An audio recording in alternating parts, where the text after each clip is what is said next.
Leon's Golden Land is not just beautiful. It is a whole continent engineered into a weapon.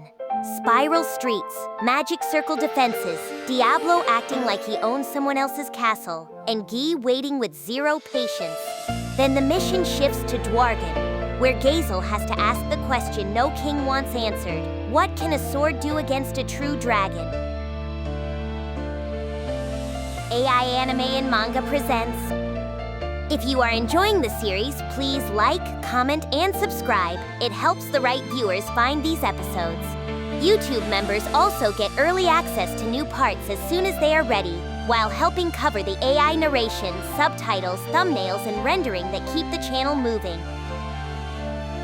First, Leon shows us what a demon lord can build when a city itself becomes a spell. Then Gazel shows us what a king is willing to risk when Velzard might come for his people. Leon's domain was a small continent in itself. Small, sure, but continent was the only word that fit. Maybe a little bigger than Australia? It was a huge plain with towns laid out across it in neat grid patterns. Before Leon and his people moved in, the land had been all forests, plains, rivers, and mountain ranges. Then they used magic to rearrange the whole thing by force, optimizing the terrain until it became the Golden Land of Dorado, a man-made magical metropolis designed to harmonize with nature while wringing as much output from the land as possible. Whoa, this is amazing. Arlos the Silver Knight, who had greeted me when I arrived, smiled at that. It is an honor to hear you say so. I am sure Sir Leon would be delighted as well. The last time I met Arlos, his visor had been down. This time his face was exposed. He was beautiful enough that you could almost mistake him for a woman, though not quite as much as Leon. His silver hair flowed down his back, but his neck and Adam's apple made it pretty clear that he was male. He was also Leon's second in command and the leader of his domain's magic knights. Claude the Black Knight was reportedly the strongest among them, along with another man I had met before, but Arlos was no pushover either. He could fire off magic without any casting time, and transport magic came as naturally to him as snapping his fingers. We had arrived outside the main city beyond its defensive barrier, and then he teleported all of us to the main gate in the blink of an eye. I did not think he was human, even if he looked like one. As I wondered about it, Arlos explained that he was part of a race called demonoids. They were long-lived, skilled in magic, and still human at the root, apparently. They were born through mutations that placed them among the magic-born, and only a few of them existed. That made me wonder whether someone like Raisin counted too. Seal's answer was that he could certainly be defined that way. I thought so. But magic-born came in all shapes and sizes, so strict categories probably were not worth obsessing over. Personally, I did not see the problem with calling any human who had been magic-bornified a demonoid. In any case, my attention was on the city beyond the main gate. It was even more wondrous than I expected. Beautiful buildings lined the streets, shining like gold. Everything had been built to incredibly precise standards. In simple terms, the entire metropolis was shaped like a six-pointed star, and that alone created a magical effect over the whole city. Then the design became even more impressive. The streets formed spirals, climbing gradually from their entrances until they connected to a chalk-colored castle in the center. The castle itself was not that large, but since the town spread outward more than upward, its spiral towers looked enormous. Viewed from above, the entire city formed a huge layered magic circle. Anyone without that overhead view would never notice it, and even with it, you had to pay attention. That was how ingenious and exquisite the design was. I had followed plenty of my own passions while developing my city, but I had never thought to incorporate a magic circle into the city itself. What a great idea! For the first time in a while, I felt frustrated that I had not come up with it first. As a former member of the construction industry, seeing such a minutely planned city poked right at my professional pride. My own capital was wonderful, sure, but I was not in a position to place functionality first for every detail like this. Ramirez's labyrinth solved our defense problems, but that had been the result of several lucky breaks. Here, the citizens' magic power helped keep the city's defense running, and they had actually made it work. So this entire city produces the same effect as a large, powerful magic circle, huh? Amazing is all I can say. I felt like I had been outfoxed, so I was honest in my praise. Arlos smiled again. Oh, you could tell? Does it have the effect of search enemy and counterattack, maybe? It is so much larger in scope than regular magic, I am sure it does an incredible job. Making a single magic circle produce 2 different effects already required careful arrangement.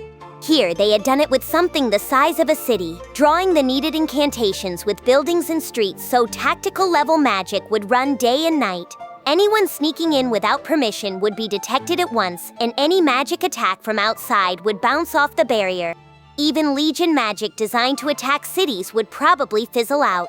Arlos sounded proud as he answered, "Well spotted. You could tell that much at a glance? There is no point hiding it from you, so yes, you are correct. This city generates its own foolproof magical defense." Then he went on about how the barrier protected them from even the most insidious demons, the kind who would fire nuclear magic at them. That reminded me of a certain blonde high school teen-like demon I knew, but I am sure that was just a coincidence.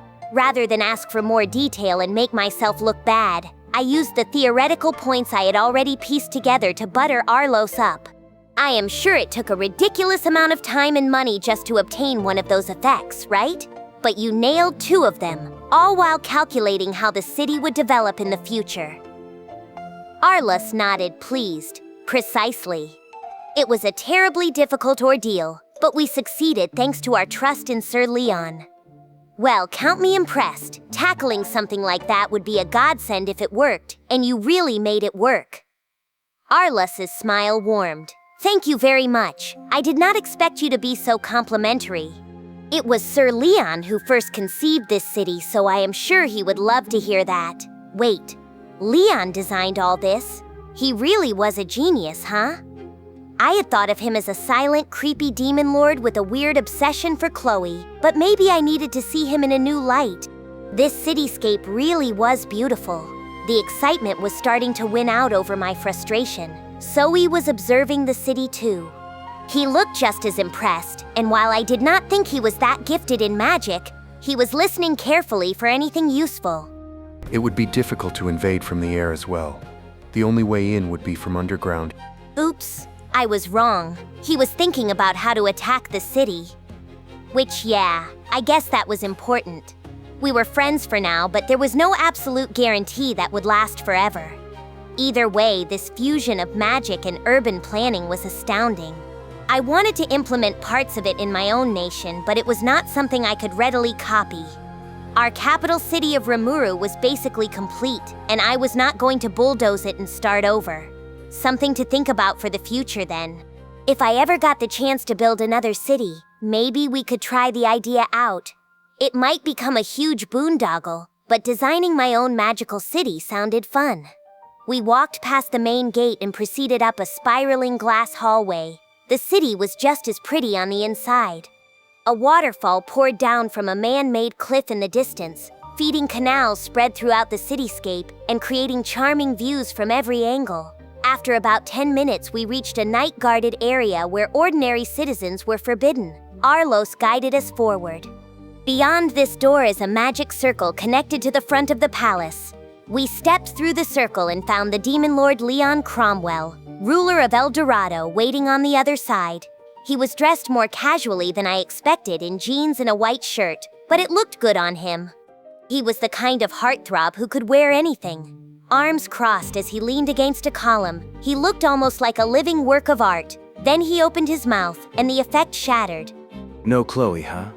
So his mind really was stuffed with nothing but visions of her. It annoyed me a little. I was convinced again that this silent, creepy demon lord with an unhealthy fixation on Chloe was the real Leon, and there was no point trying to shake him out of it. Besides, something seemed off.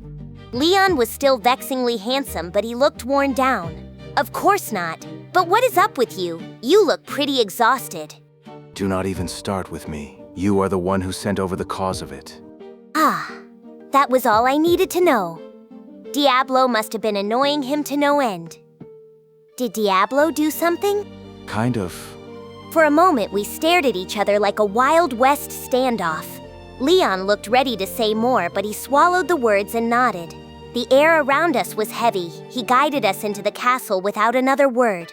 We were taken to a glorious chamber decorated with gold, silver, and jewels, but tastefully, not gaudily.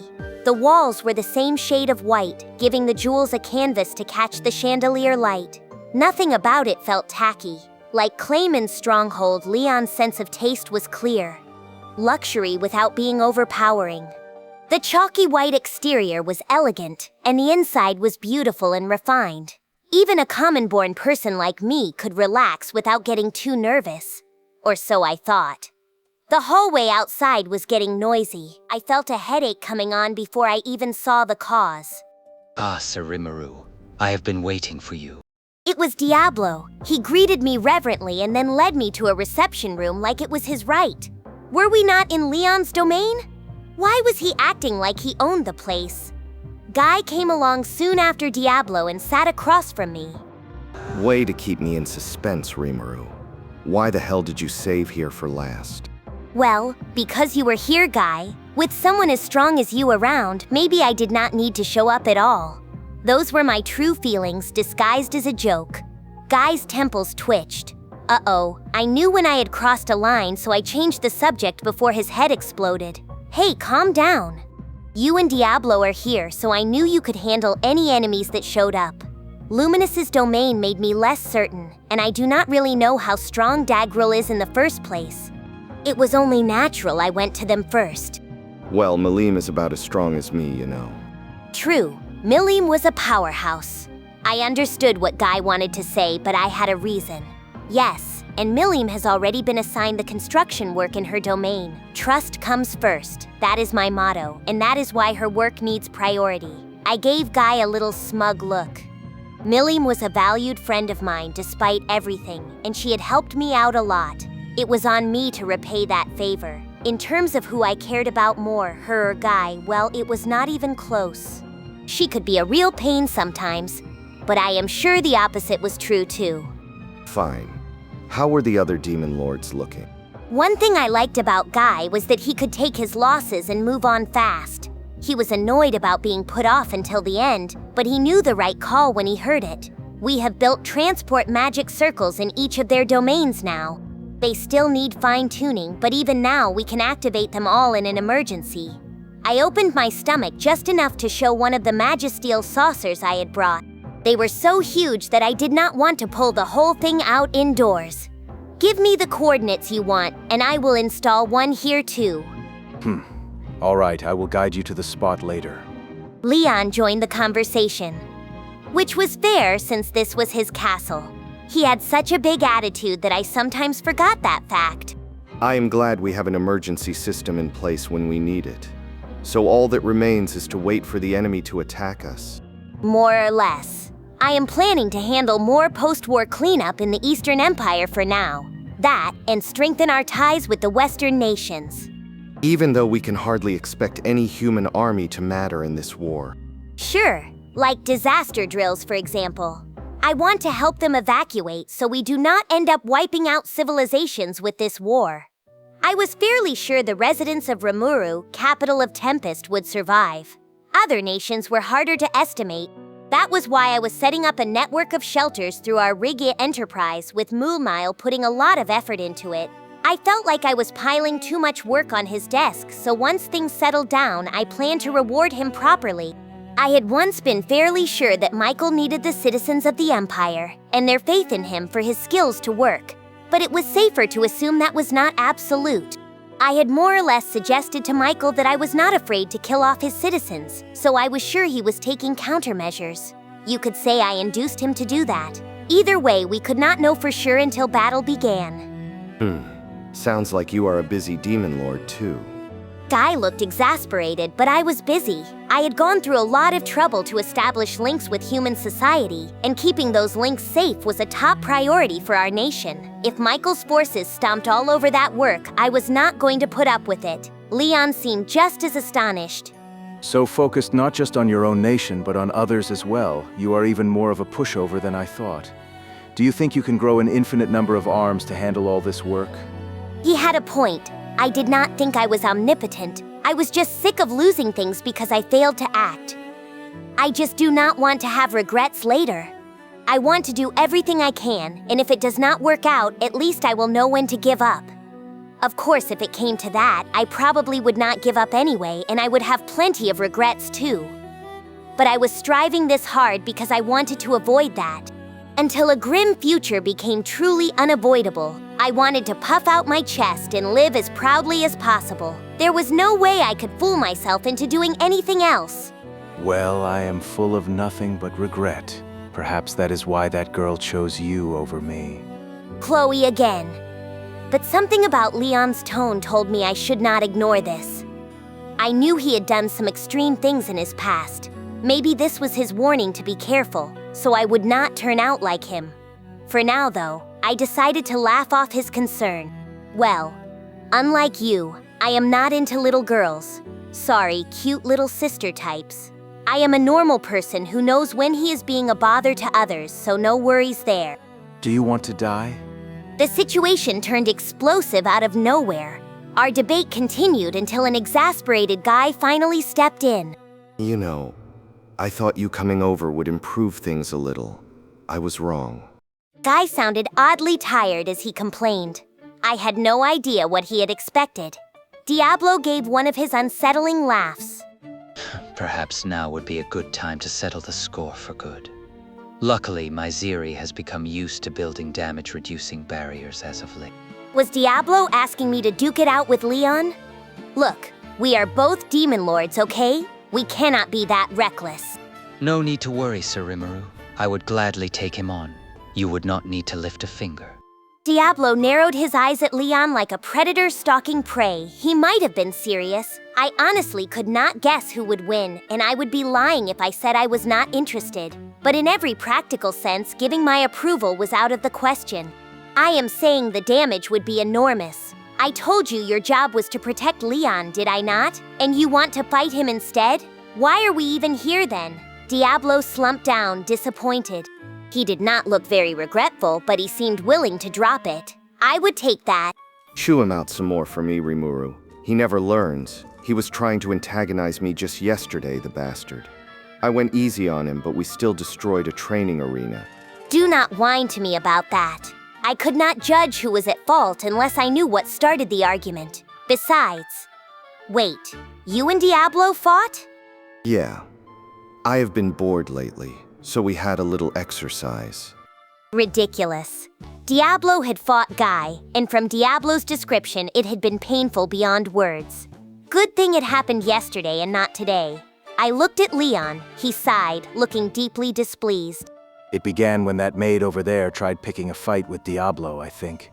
She was annihilated by him but made excuses and fled the scene. His eyes were on Raine. Raine objected immediately. Surely you are joking. I did not make a single excuse, and for that matter, I did not lose. So she was not denying the part about picking a fight. Great. There is no value to your subjective opinions. Leon had no interest in Raine's shameless defense. Then Diablo took over. I do not like bullying the weak, so I allowed her to flee from me. Raine snapped back. Huh? I said I would take you on for real next time, did I not? I was going easy on you. Did you get the wrong idea? Oh, I am sorry. Did you forget how you roped Mizeri in and made it a 2-on-1 bout? You truly do need to be taught discipline next time, do you not? Diablo stayed calm, treating Raine like a child as they provoked each other. I worried it would turn into a fight, but strangely, it did not. Well, in an even more annoying development, these two freaks forged an armistice at some point. I could hardly believe what Guy had just said. According to him, these arguments happened daily, and he definitely preferred them to actual bouts. After all, they have been fighting every day for the past 2 weeks. Somewhere along the line, I suppose they started to hit it off. If Leon was backing Guy up, it had to be true. And if so, the balance of power around here was tilting in a direction I did not want. Raine tilted her head. I would not say that at all. What evidence do you have for this nonsense? What, you thought no one would find out? During yesterday's battle, you were shouting, "Do not give me that wimpy junk, Diablo. Put more of your heart into it." Raine, we know how you really feel. And why are you cheering on Diablo instead of me? Raine answered with impressive boldness. Not at all. I would never use such vulgar language in the first place, Sir Guy, and I am now and forever your faithful servant. I am sure Sir Leon is mistaken. She was certainly bold. As serious as she usually acted, I had never noticed it. But did she have a bad case of youngest child syndrome? The type who never reflects on her own actions and assumes everything should go her way? Kids doted on by older siblings could turn out like that. After hearing all this, though, it was obvious who was right. Diablo, why are you all chummy with her now? I might as well ask him. He probably would not lie to me. It is all thanks to your own glory, Sir Rimuru. I was regaling Raine with stories of your great wisdom and depth of thinking, and before we knew it, she had fully converted to my side. Whoa, scary. So we were talking about brainwashing then? I wanted to ask, but stopped myself. She did? Raine curtsied. I am a fan of yours, Sir Rimuru. In exchange for Diablo telling me more stories about you, I agreed to offer him a little help. Wow, that's self-serving, huh?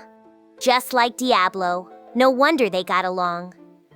Yeah. What else could I say? I turned toward Guy, unsure how to proceed. He shook his head, his way of saying it was too late. Sorry my employees are all so dim-witted. No, Diablo is clearly just as much of a pain. They are both at fault here. Guy must have it rough. I felt even more affinity for him than before. Then Mizeri, who usually stood silently by, spoke up. Mizeri's voice was faintly wounded. What? Wait, are you treating me as a dimwit as well for everything Raine constantly does? Sounds like the truth had dawned on her. I would not say it out loud, but I thought that was correct. An outsider like me butting in would not accomplish anything, so I pretended not to hear her pleading. After a little more conversation, we were led to a hidden enclave behind the palace's throne room and audience chamber. There, I installed our transport magic circle. It weighed several dozen tons, so once it was placed, moving it would be a serious job. Speaking of work, mine here was done. I took my leave soon after. Leon clearly wanted me to take Diablo and Raine away, but that would damage our war footing.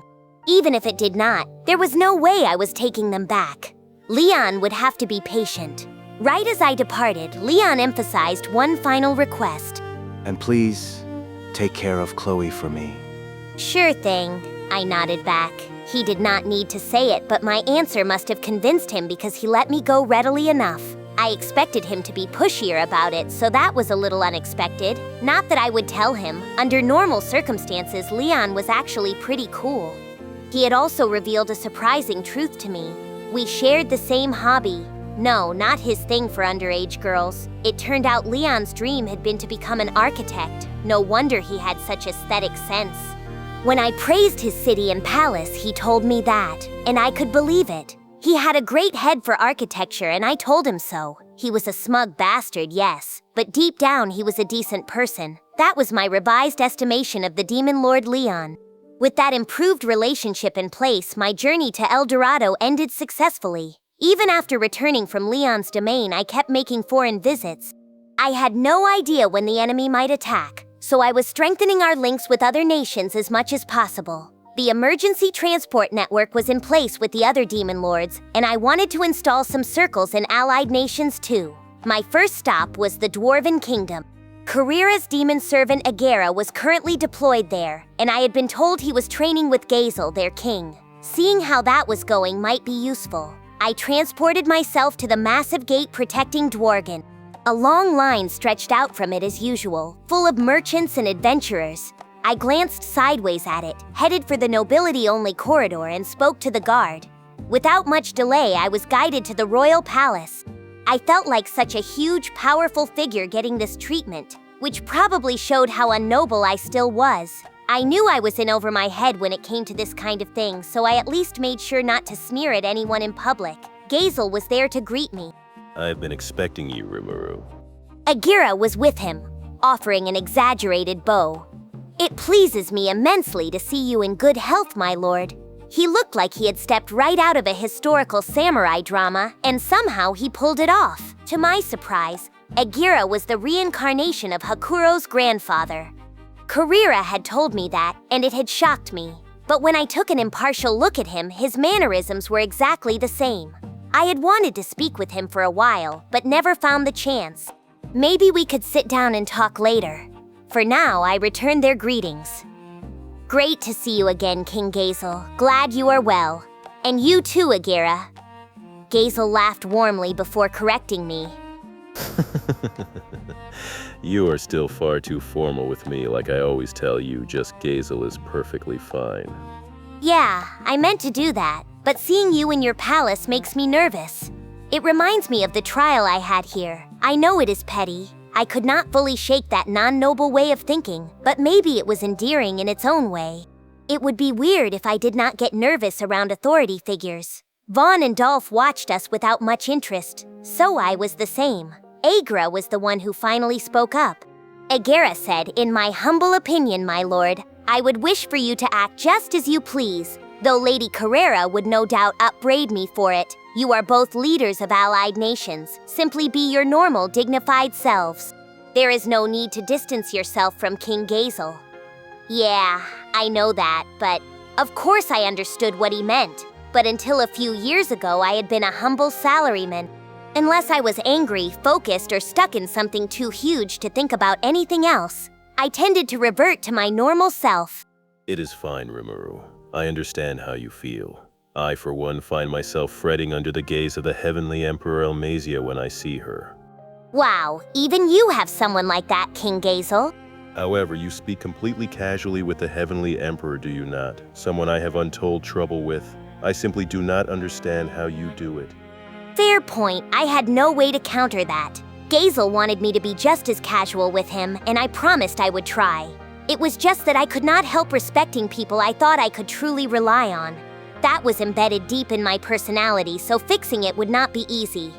But I can act the way I am supposed to sometimes, depending on the time and situation. It is not that big a problem, is it? It is, you fool. Those are precisely the situations where your natural habits come out. You need to evaluate how you speak and act on a regular basis, so you do not trip up at the most important times. Another good lesson from him. He lectured me a lot, which only made me fall back into my normal attitude even more. Sometimes Elmazia said the same things, but she could turn it on and off like a switch. Maybe she adjusted herself so Mule and I could speak more easily with her. Or maybe I was overthinking it. Either way, Gazel's advice was something I should address in the future. Soon we were in a less stuffy reception room with drinks in hand, discussing recent events. This was my main objective, comparing notes and seeing where we stood. Could this great war be avoided, do you think? I am reluctant to say it, but it seems doubtful. The other demon lords and I are working on a transport network of magic circles so we can move between our domains in an emergency. It is one crisis after another, is it not? To be honest, I thought all was lost when Lady Velgrind was captured. Now that she is back on our side, I do not think this Michael is anyone to be especially concerned about. Not to toot my own horn, but Tempest's forces now outclass the Empire at its peak. We also had the other demon lords, plus Velgrind and Veldora, so I could see why Gazel did not imagine us losing. But that was wishful thinking. No, I mean that is how strong this foe is. In terms of raw power, not even the Empire compares. I understand that. I am not underestimating this foe at all. The opposite, actually. The opposite? Indeed. I am half resigned to our fate by now. All the struggling in the world will not help us this time. Oh, right. I supposed he was right. If Velzard targeted Dwargon, not even a nation this powerful could win. That one individual was simply too strong. I could see why he was ready to throw in the towel. Of course, we will not go down that easily. I am ready to retaliate in the worst case. His resolve was real. The way he had refused to flee in the face of Velgrind proved that he would fight a hopeless battle if he had to. I was glad to see that. Well, if you know you cannot win, there are still necessary measures to take, right? The quality of our foes, not the quantity, was what scared me. And Velzard being among them was the worst part of all. It basically made Veldora useless. The only people who could properly handle Velzard were probably Guy and Velgrind. Me? I would run. I wanted to avoid that fight at all costs. If two true dragons are locked in battle, that is a natural disaster.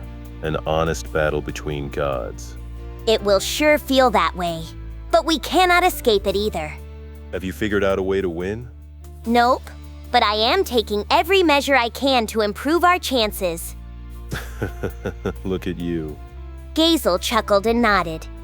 To be frank, I had no idea what would happen until we tried. If things looked hopeless, we needed a means of escape. I was trying to act cool, but without a full analysis of the enemy force, debating victory was pointless. All we could do was decide what to do if our prospects dimmed. So I want your help. Very well. Just say the word, I will lend you what help I can. Gazel readily agreed. I asked him to install a transport magic circle in his kingdom. Dwargon already had one for personal use, but cargo transport was urgent too. I am impressed you refined so much magisteel to such purity. I cheated a little with my skills. Normally I would wait until we trained the right engineers, but the enemy will not wait that long. I assumed as much. We will handle the details for you. Thank you. With that, I installed the magic circle in the spot Gazel designated. Once my main goal was complete, we settled into conversation. So how is the training going? I have to hand it to Agera, grandfather to Master Hakuro the Sword Ogre and founder of the Crestwater style. I certainly have a long way to go with my own sword, as I learned rather quickly. Agera answered with modest authority. There is no need for such modesty, King Gazel. You have already earned the hidden art 5-bloom stab, and you are aiming for even loftier heights, are you not? In the Crestwater style, anything at the level of 5-bloom stab or higher was called a hidden art. These included pomegranate, the 6-bloom slash, a high-speed blunt slash not meant to kill, and willow, the 7-bloom sweep, a sword move that softly parried the enemy's attack. There were others too, slashes and stabs, and the most hidden art of all was the multi-layered blossom flash. It was meant to remain within the Crestwater family, but apparently Agera intended to teach it to Gazel. Hakuro told me that his grandfather showed him the multi-layered blossom flash once. Agera's tone softened. Yes, I did. This was before my reincarnation, so my memory is hazy, but I vaguely recall demonstrating it to him once. If he could recreate it and show it to me, I said, he would truly be a genius. And not to boast of my own grandson, but I am no longer the Byakuya Araki that I was at the time. I offer nothing but praise to the leaders of the monster nation. Agera looked a little ashamed, but fiercely proud. Oh, certainly. Hakuro is my own master as well. I do not mind you praising him at all. In fact, I am glad for it. Yes, indeed. Your teachings, Sir Agera, have been firmly passed on through Sir Hakuro. Destiny can be mysterious, can it not? Gazel smiled warmly, and Agera nodded back, full of emotion. Then Gazel turned serious. So, Rimuru, do you mind if I pick your brain about something? If I know the answer, sure. Good. I know I asked before, but I have a question about ultimate skills. If I continue to polish my sword skills, could I ever defeat someone bearing such a skill? Way to cut right to the point. The answer was yes, it was possible, but only under the right circumstances. It would be a tough shot, but the chance was not zero. According to what I have been taught, an ultimate skill can only be counteracted by another ultimate skill. It is best to assume a unique skill will not cut it. I see. But if the conditions line up just right, I think you might be able to make it work. Oh? And those conditions are? For example, Yuki Kagurazaka's anti-skill was a super unique skill that suppressed my abilities, very dangerous. And I have seen Diablo dominate ultimate skill users with magic alone. I think one thing that matters a lot is willpower.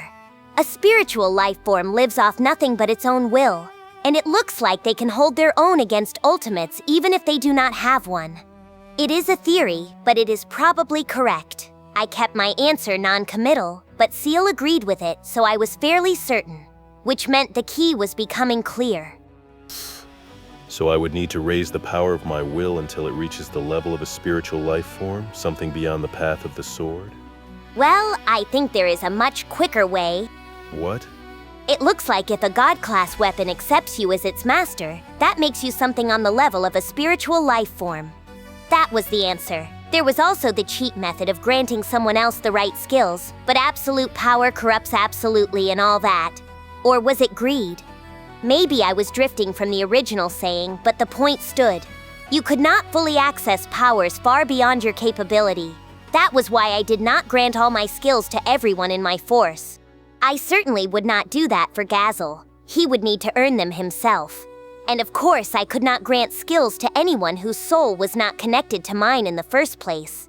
I helped Raine and Mizeri awaken, yes, but that was different. For Gazel, obtaining a God-class weapon seemed like the optimal solution. But God-class weapons were not easy to obtain. I had analyzed Hinata's Holy Spirit armor well enough to try mass-producing it, but even our best results would probably be Legend class at most. Wearing it would grant power on the level of a saint, but not enough to fend off an ultimate skill. God class, eh? Gazel looked down at his sword. It was famous and well-used, probably high-end Legend class, but its blade was covered with nicks and scratches.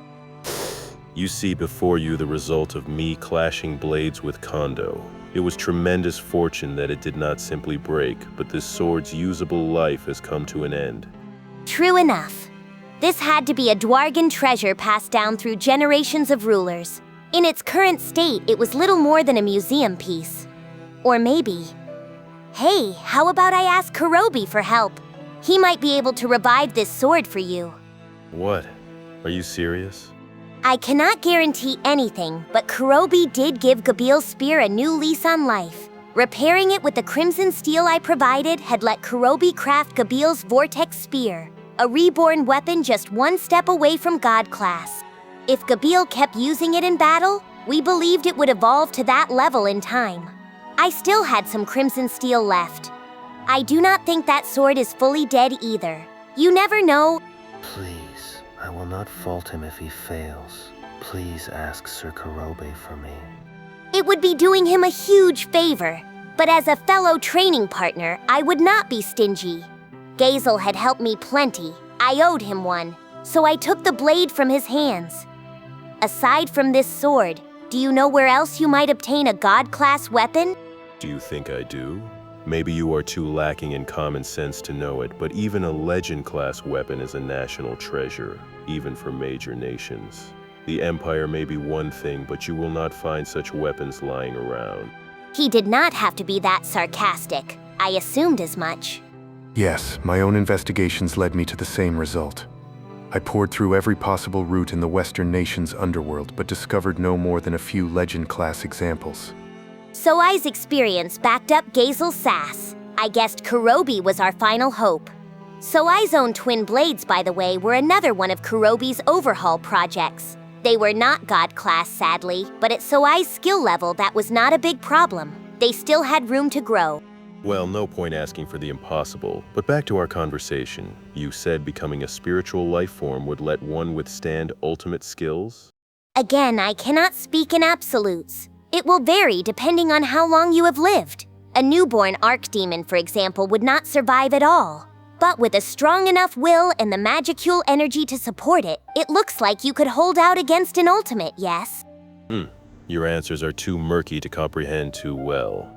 Really? I did not think so. I hoped not anyway. But if he felt that way, I should simplify it. Basically, you have to want to win. I did not want to resort to a right attitude explanation like some soccer coach. It was trite and probably wrong a lot of the time. But with ultimate skills, it really was hard to explain another way. We lived in a world where a sword slash could literally tear a hole in the atmosphere, so maybe sword skills and magic became similar past a certain point. Build up your willpower enough, and you could even bend the laws of the world. That made it easier to understand and act on, so I went with it. Gazel fell silent, grave-faced. I glanced at Agera, who looked just as thoughtful. Sir Rimuru is correct. As the recipient of an ultimate gift, I am not one to talk. But if you instill enough will in your blade, you could kill any opponent. That is how it feels to me, at least. Agera nodded. Indeed. To me, it feels as if I am sublimating all my will into my blade. My very will to kill my foe. I am driven to believe my entire body is the blade. That there is nothing I would fail to slice through. That I could even cut things with no corporeal form. Right, Agera's skill was Blade Transform. Comparing existence points alone, Agera's transformed sword would not quite be God class, but its cutting edge gave him the advantage. A god-class weapon was said to have a will of its own, but even it could not outclass the will of the right person. Then Ranga popped out from my shadow to join the conversation. Ranga joined in. It works slightly differently with me. When I was asleep in my master's shadow, I felt as if I suddenly heard a strange, unfamiliar voice. Then Hastur, Lord of Starwind, flashed before my eyes. But I believe it took form because of my constant wish to help my master. He punctuated that with a few self-satisfied panting breaths. I guessed he had become proficient enough to take only half his body out of my shadow, leaving his hindquarters hidden. He was probably wagging his tail at full speed. So cute. I used to be a cat person, but I was really leaning toward dogs lately, and Ranga was a big reason for that. Regardless, Soei, Agera, and Ranga had provided solid examples for my point. It is all about will, then? Indeed. There is no need for impatience either. If the enemy should strike while I am present, I will lend you my powers. Do not be afraid to ask. That should be reassuring. Gazel's power plus Agera's sword moves would let him put up a good fight against someone like Kondo. Or at least buy us more time. But there was one exception that had to be clear. But if that enemy is Velzard, do not hesitate to run. With her, I doubt it would even be a battle. That bad, eh? Yeah, I cannot be sure since I have never seen her fight seriously. But she always struck me as scarier than Velgrind. I hate to admit it, but you are likely correct. Now that I have seen Velgrind for myself, I know how rash it would be to take on a true dragon. Still, I am a king and I cannot abandon my citizens. Then pray Velzard does not come for your kingdom. If she does, call me. I showed him my cell phone. Ah, yes. There was that, was there not? Like I said before, it is a magic device that lets you converse directly with me. There are not many made yet, so take good care of it. That said, all I gave him was my number and a link to the control center hotline. He would not receive Elmesia's or Mulmeal's numbers. That would be poor manners. I had coworkers give clients my personal number a few times in my past life, and it annoyed me beyond belief. All right, so I type in the numbers recorded here, and that will connect me to that person. Exactly. There are not many people with these yet, but if you run into one, you can have them give you their number too. I suppose we can discuss matters then, should I run into trouble. That is the intended use, yes. I will make sure I can step up when you call me too. Very well, I will count on that. And of course, do not hesitate to let me know if I can do anything for you. I am personally willing to help in whatever way I can. Gazel and I exchanged smiles. I did not think the chances were high that Dwargon would be targeted, but this was still a relief. Now we had a way to stay in touch in an emergency. Route confirmed. The next episode and full playlist are ready. Then don't stop here. Keep watching in story order and subscribe before the next part drops.